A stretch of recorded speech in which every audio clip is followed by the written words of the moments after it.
রাজ্যের নতুন শিল্প সন্ত্রাসমুক্ত ব্যারাকপুর সহ মোট 5 দফা দাবিতে উত্তর 24 পরগনা সিআইটিউর তরফে ব্যারাকপুর মহকুমা শাসকের দপ্তর অভিযান। ব্যারাকপুর মহকুমা শাসকের দপ্তরের সামনে অবস্থান বিক্ষোভ করে পথ অবরোধ করা হয়। এরপর তাদের দাবিতে মহকুমা শাসক ও পিএফ অফিসারের কাছে একটি ডেপুটেশন দেওয়া হয়।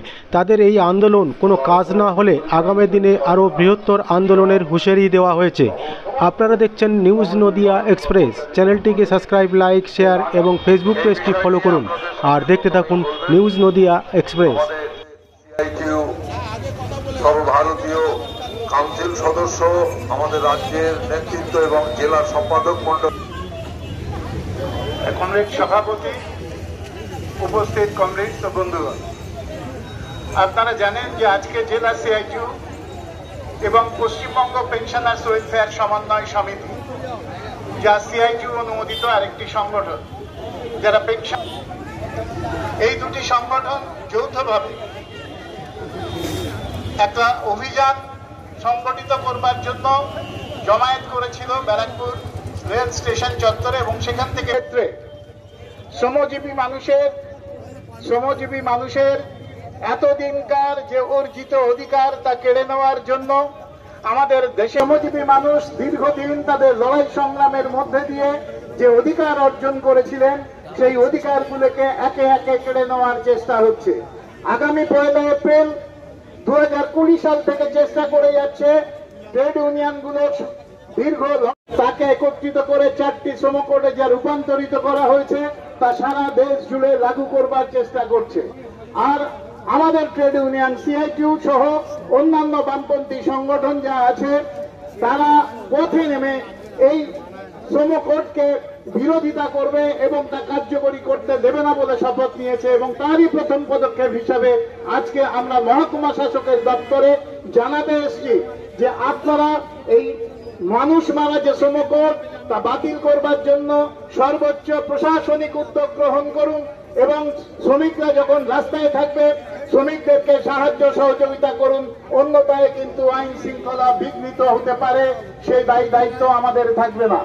দ্বিতীয়ত, এই ব্যারাকপুর শিল্পাঞ্চলের ঐতিহ্য, এই যে ব্যারাকপুর শিল্পাঞ্চল যে কথা আমরা বলছিলাম যে তার দীর্ঘ ঐতিহ্য, শিল্পাঞ্চলের যে দীর্ঘ ঐতিহ্য, কাজের নিয়মে এবং মালিক পক্ষে তার যে প্রোডাকশনের যে ব্যবস্থা তা উন্নয়ন না ঘটানোর ফলে কিছু কারখানা বন্ধ হয়েছে, কিছু রুগ্ন অবস্থায় আছে।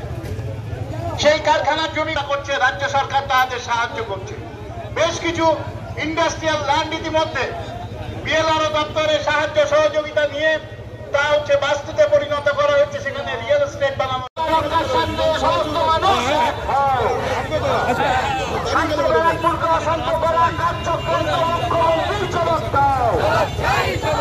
ব্যারাকপুর শিল্পাঞ্চল শ্মশানে পরিণত হলো কেন? পুলিশ মন্ত্রী জবাব দাও।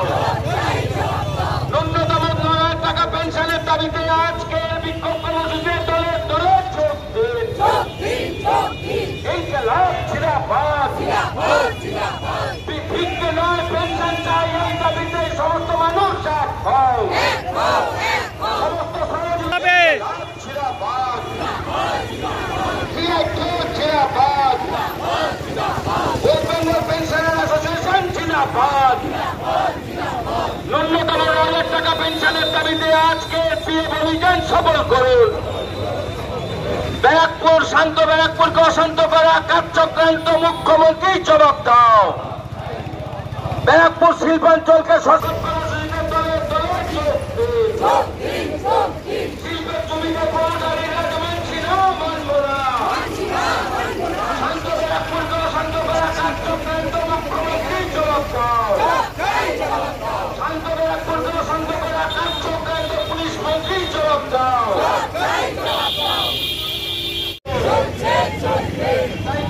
সামনে দিন চল লড়াই, সামনে দিন চল লড়াই।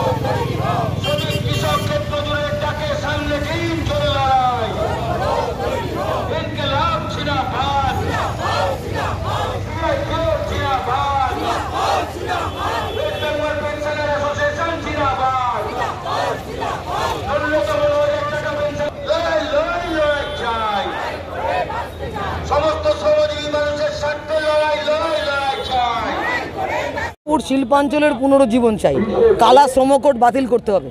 ব্যারাকপুরটাতে বোমাবাজি শিল্প, খুনোখুনি শিল্প ডেভেলপ করেছে। কারখানা নেই, শ্রমিকের বেতন নেই, শ্রমিকের পিএফ পাচ্ছে না। আমরা ইপিএফের পেনশন 9,000 টাকা করবার জন্য রাস্তায় নেমেছি, সেই শ্রমিকরা পেনশন পাচ্ছে না, ইএসআই পাচ্ছে না। এই অসুবিধা দূর করার জন্য আমরা আজকে এখানে নেমেছি। হ্যাঁ, আমাদের 5 দফা দাবি আছে। তার মধ্যে প্রধান দাবি হচ্ছে ব্যারাকপুর শিল্পাঞ্চলের পুনরুজ্জীবন এবং শ্রমিকের পেনশন, শ্রমিকের পিএফ, শ্রমিকের গ্র্যাচুইটির টাকা বকেয়া। জুট মিলগুলো শ্মশান হয়ে গেছে। পৌরসভায় শ্রমিকরা বেতন পাচ্ছে না, পেনশন পাচ্ছে না।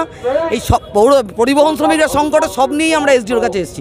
আর ব্যারাকপুরে শান্তি চাই, খুনোখুনি না, শিল্প চাই। খুন শিল্প, আমাদের এমপি কথা দিয়েছিলেন গুন্ডা মুক্ত ব্যারাকপুর করবেন এমপি, আর এখন দেখলাম আমাদের ব্যারাকপুর শিল্পাঞ্চল গুন্ডাদের জন্য মুক্তাঞ্চল হয়েছে। মুক্তাঞ্চল হয়ে গেছে, তাহলে কি উল্টো হয়ে গেল? পুলিশের কি ব্যর্থতা? অবশ্যই পুলিশের ব্যর্থতা। আপনাদের এই আন্দোলনে পুলিশি বাধার অভিযোগ দেখছেন তো কি করছে পুলিশ, কোনো কারণ নেই। অন্য দল, রাজনৈতিক দল, অন্য রাজনৈতিক দল আসলে পরে এই করে। সিআইটির সমর্থকরা পুলিশের সঙ্গে বচসা জড়িয়ে পড়লো, দেখা গেল কেন বচসা জড়িয়ে পড়লো কেন? সিআইটির সমর্থকরা কেন বচসায় জড়িয়ে পড়লো? পুলিশ যদি প্ররোচনা দেয় তাহলে বচসা হবে। দেখছেন তো কি প্ররোচনা দিচ্ছে পুলিশ। যখন এখানে হানাহানি হয় তখন পুলিশ থাকে না, যখন খুন হয় পুলিশ থাকে না, যখন এখানে ভোট চুরি হয় পুলিশ থাকে না, যখন এখানে কাটমানি খাওয়া হয় পুলিশ থাকে না, যখন এখানে কারখানার জমি বিক্রি করে দেওয়া হয় পুলিশ থাকে না। পুলিশ, শ্রমিকরা রাস্তায় থাকলে পুলিশ থেকে যায়, অতীব সচল হয়ে যায়।